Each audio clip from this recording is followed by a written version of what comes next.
It's a matter of making downward cuts, creating a notch, and then applying the herbicide to the notch. And all you got to do is fill the exposed plant tissue after the cut. That's all. You don't have to put any more on it, just to fill the notch with the herbicide.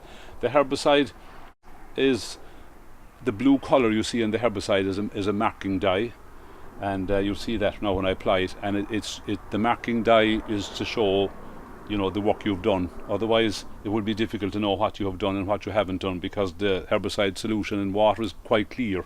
So it's just a vegetable marking dye. And again, the applicator needs to be a good, robust applicator. You get all kinds of cheap hand, sprayers like this fella. This is one of the better ones, and I would avoid the cheaper ones and go for a more expensive one, and that you can take it apart and clean it after use, and you'll get a lot more value out of it at the end of the day, and more success from it.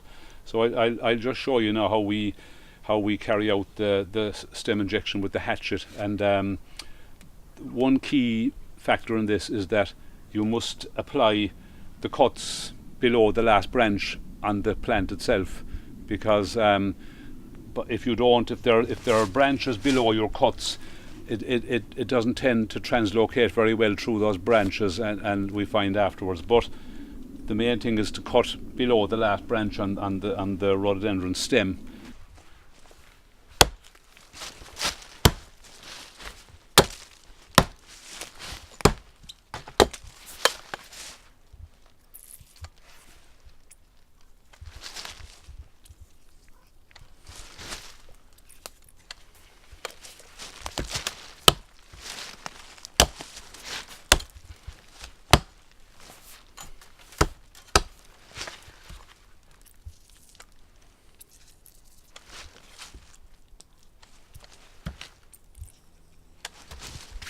You can see here now that's a good example of a correctly treated rhododendron stem, and you can see it's quite a big stem, so it required 4 cuts, but it will kill it 100%. I've made my notches and I've applied the herbicide solution to the notches. So what's important here is each stem has to be looked at, and you have to judge each stem as you're treating. And you can see these are quite large stems, so it takes 4 notches and obviously treated notches to kill a plant of this size. Smaller plants would require maybe 2 notches, smaller diameter plants, but big plants like this would, I would say, space the notches about maybe 3 to 4 inches apart, and you've got to do it right around the plant. Maybe, as I said, it took 4 notches. And it's important to get one on the back side of the plant here as well, because if you don't, it won't translocate evenly through the plant and kill it completely. So again, it's a matter of a bit of experience, judging the diameter of the plants, and applying the necessary number of notches. About, I would say, 3 to 4 inches apart is a good guideline.